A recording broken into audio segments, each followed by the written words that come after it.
Bonjour, bienvenue dans Géopolitis. Mossoul, Raqqa et bientôt Deir ez-Zor, en Syrie et en Irak, l'État islamique est en déroute. Mais à quel prix? Et pour quelle victoire?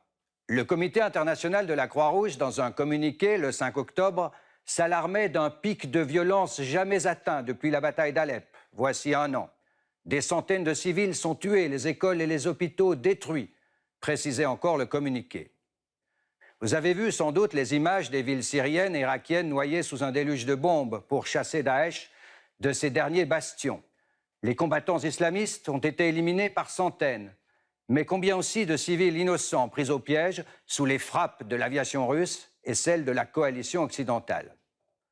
Alors on peut se demander si cette guerre totale contre le terrorisme islamiste est une bonne réponse.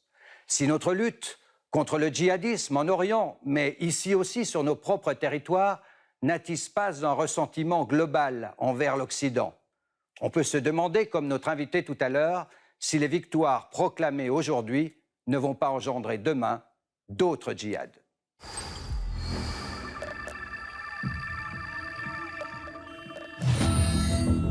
En juin 2014, les combattants de l'État islamique s'emparaient de Mossoul. Depuis la grande mosquée, leur chef, Omar el-Baghdadi, proclamait son califat.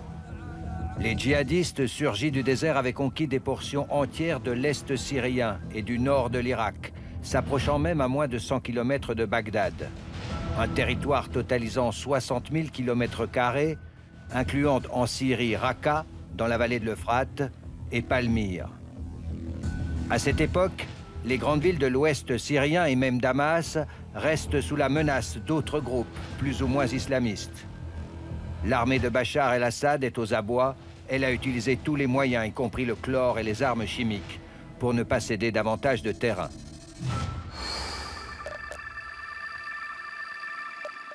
En septembre 2015, Vladimir Poutine engage son armée, ses bombardiers et ses forces spéciales dans le conflit. C'est un premier tournant dans la guerre civile qui ravage la Syrie. Petit à petit, les forces loyalistes ont repris le dessus. La ville de Homs a été reconquise, Alep tombera en décembre 2016 après des mois de bombardements effroyables. Les images de cette tragédie feront le tour du monde. Bachar el-Assad peut célébrer à Alep une victoire décisive. Moscou, Téhéran et les miliciens du Hezbollah libanais lui ont sauvé la mise.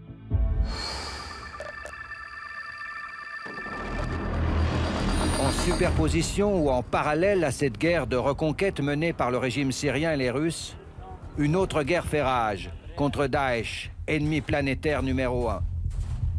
L'État islamique rassemble contre lui une coalition hétéroclite presque impensable. Au nord, pilotée par Washington, une alliance arabo-kurde labellisée Force démocratique syrienne. Après Sinjar, elles sont entrées dans la ville de Raqqa. La contre-offensive des forces gouvernementales syriennes a permis de reprendre Palmyre et sans doute bientôt Deir ez-Zor. En Irak, les derniers combattants de Daesh ont été chassés de Mossoul au mois de juillet après 9 mois de bombardements occidentaux intensifs. Grosso modo, la situation sur le terrain: en 3 ans, l'État islamique harcelé de toutes parts a perdu 80% de son territoire. Ses combattants se replient désormais sur le désert, d'où ils étaient venus.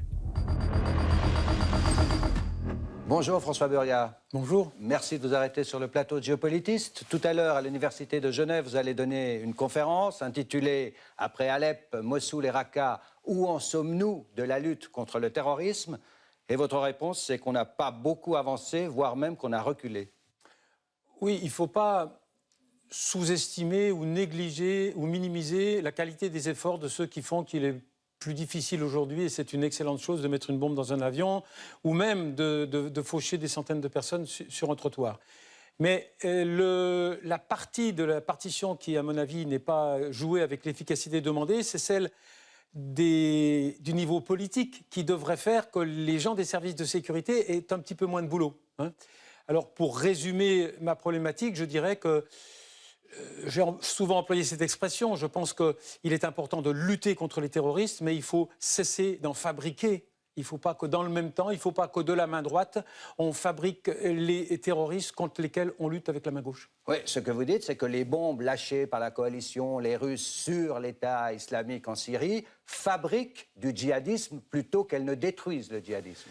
Alors on va monter d'un cran dans l'analyse. Je vais dire que ce qui fabrique de la radicalisation, c'est, pardonnez-moi, je vais jargonner un petit peu, c'est les dysfonctionnements des institutions qui permettent à des populations de se sentir intégrées dans un univers politique. Aussi bien au Proche-Orient que dans nos sociétés, on pourra y venir. Mais disons, au Proche-Orient, c'est par exemple la marginalisation des sunnites. Vous avez tout dit. Au Proche-Orient, c'est ce processus qui, en Irak d'abord, en Syrie ensuite, a fabriqué du désespoir dans toute une partie de la population qui en est arrivée, et on le sait, à regarder les solutions les plus extrêmes comme un moindre mal. Et c'est cette responsabilité que nous avons dans cette dérive des institutions politiques du Proche-Orient, parce qu'elles sont initiées par une ingérence américaine, hein, tout commence par là. 2003. Elles vont se transférer ensuite en Syrie. Et en Syrie, nous avons également une responsabilité essentielle. À partir de 2014, nous cessons de considérer en face la véritable origine de la violence, celle qui fabrique ces réfugiés dont nous avons peur, celle qui fabrique cette radicalisation qui est l'espèce de permis de tuer qui a été donné à un régime désavoué massivement, mais perfusé par une ingérence extérieure russe et iranienne. Et donc c'est cette difficulté que nous avons à corréler les dysfonctionnements de ce que j'appelle le théâtre politique oriental avec ce qui se produit dans nos sociétés, c'est-à-dire que des gens entrent en empathie, hein, je dis la globalisation du ressentiment, c'est-à-dire que dans nos sociétés, des gens se sentent suffisamment concernés par le désarroi de leurs coreligionnaires d'Irak et de Syrie, et ils participent à ce conflit qui doit nous signifier que lancer des bombes sur Raqqa, sur Mossoul, ce n'est pas une porte de sortie de la crise. C'est ce que vous voulez dire quand vous dites, je vous ai lu, on est tombé dans le piège de Daesh ? En 2014, on tombe dans le piège de Daesh. Il faut rappeler quelque chose qu'aucun homme politique aime entendre dire. Ce n'est pas Daesh qui nous a déclaré la guerre. Alors on me dit oui, mais il y avait Merah. Jamais un pays est entré en guerre pour 1, 2 ou 3 attentats, si horribles soient-ils. Daesh, l'État islamique, ses troupes relativement substantielles ne nous avaient pas déclaré la guerre. C'est nous qui avons choisi de déclarer la guerre à Daesh. C'est nous qui avons choisi pour élever le numéro... Enfin, je parle au nom du gouvernement français, pas au nom, mais oui. Du point de vue d'un Français, c'est nous qui avons envoyé le Charles de Gaulle pour améliorer la sécurité, alors que nous nous sommes toujours privés, nous sommes fascinés par le comment. Ah, ils ont utilisé un téléphone portable, ils ont loué une voiture, figurez-vous, et nous refusons, nous commettons un véritable déni s'agissant de la question du pourquoi. On ne veut pas regarder en face la part de responsabilité que l'on a dans le processus qui fabrique des gens qui, devant les vastes possibilités qu'il y a d'être un musulman en politique, choisissent la plus radicale, choisissent la plus sectaire, choisissent celle qui nourrit les crimes horribles que l'on connaît. Et c'est là, à mon avis, qu'on fait une erreur. 5 ans après les premiers attentats djihadistes revendiqués en France, le procès du frère de Mohamed Merah s'est ouvert à Paris. Il est accusé d'avoir radicalisé son cadet et d'être son complice dans les tueries de Toulouse et Montauban en mars 2012. Après cela surviendront les tueries de Charlie Hebdo et la prise d'otage à l'Hyper-Cacher à Paris en janvier 2015. À Paris encore, les attentats coordonnés de 2015 au Bataclan et sur des terrasses de café, plus de 130 morts. Dans la foulée de cette nuit de terreur, l'état d'urgence est décrété sur l'ensemble du territoire français. La France doit être forte, elle doit être grande et les autorités de l'État fermes. L'état d'urgence sera renouvelé 6 fois en 2 ans. 10 000 soldats sont mobilisés en permanence, 29 attentats ont été déjoués, plus de 1800 fichiers S ont été placés sous surveillance, 439 personnes assignées à résidence. Au total, durant les 2 années écoulées, les forces de sécurité ont procédé à plus de 4300 perquisitions, pour finalement aboutir à une petite trentaine de procédures liées au terrorisme. L'état d'urgence n'a pas pu empêcher 15 attaques djihadistes, notamment l'attentat au camion bélier sur la promenade des Anglais à Nice, qui a fait 86 morts et plus de 400 blessés.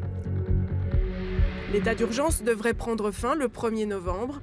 Une nouvelle loi antiterroriste en prendra le relais. Quand un autre éminent chercheur comme vous, Olivier Roy, dit les bombes des terroristes, ici en France ou en Angleterre, ne sont pas nos bombes, vous n'êtes pas d'accord? Il a une expression qui est plus dure encore. Il dit qu'à peu près tout ce que je suis en train de vous dire maintenant, ça s'appelle la vieille antienne tiers-mondiste. Et Olivier, que j'aime beaucoup par ailleurs, dit aussi la colonisation, ils ne l'ont pas connue. Le conflit israélo-arabe, ils sont tellement analphabètes qu'ils ne savent même pas qu'il existe. Et effectivement, c'est une différence majeure, c'est-à-dire que j'aime beaucoup cette idée d'une désocialisation, mais cette désocialisation, on ne peut pas la couper des dysfonctionnements des mécanismes politiques de notre société et des dysfonctionnements du théâtre oriental. Et effectivement, dire la colonisation, ils ne l'ont pas connue, ou le conflit israélo-arabe, ils sont trop bêtes pour en avoir entendu parler, ça ne coïncide pas. De toute façon, c'est démenti par tout ce qu'on sait, tous les entretiens qu'on a pu faire avec des personnes physiques emprisonnées.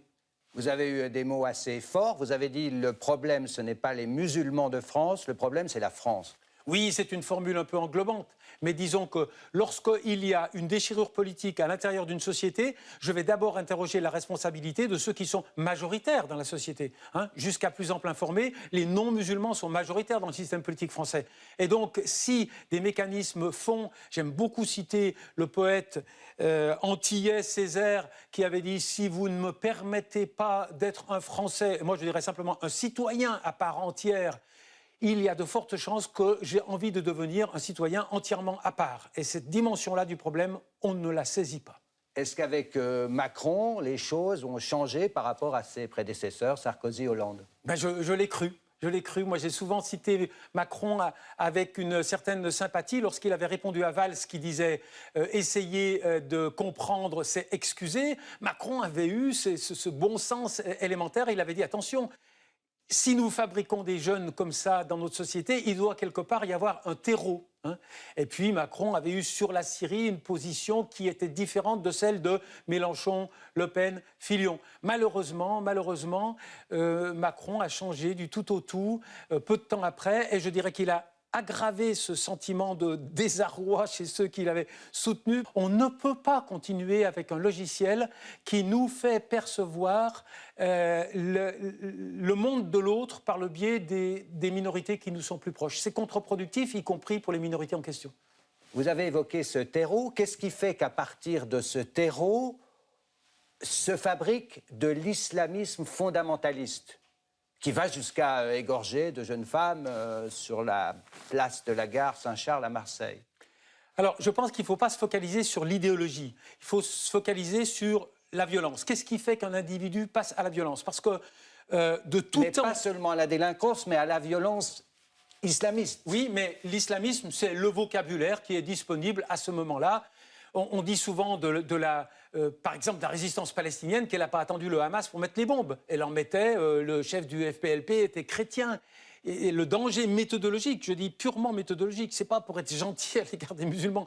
Je dis que quand un individu s'est radicalisé politiquement, c'est-à-dire quand il a envie de manier la violence, il cherche le logiciel, il cherche le vocabulaire qui est disponible pour exprimer son mécontentement et pour, si possible, le légitimer. Et c'est pas l'inverse. C'est-à-dire, il n'y a pas une société apaisée, heureuse, sereine, et tout d'un coup, une idéologie pénètre et elle va la chambouler. Non, il y a une société dont les mécanismes de représentation ne fonctionne pas, qui fabrique de la marginalité sociale, de la marginalité politique, et cette société va fabriquer des individus qui vont chercher le vocabulaire, le canal qui leur permet d'exprimer leur violence. Et c'est dans cet ordre-là et pas dans l'ordre inverse. Merci François Burgat. C'est un plaisir de vous recevoir sur ce plateau. Merci à vous. Merci.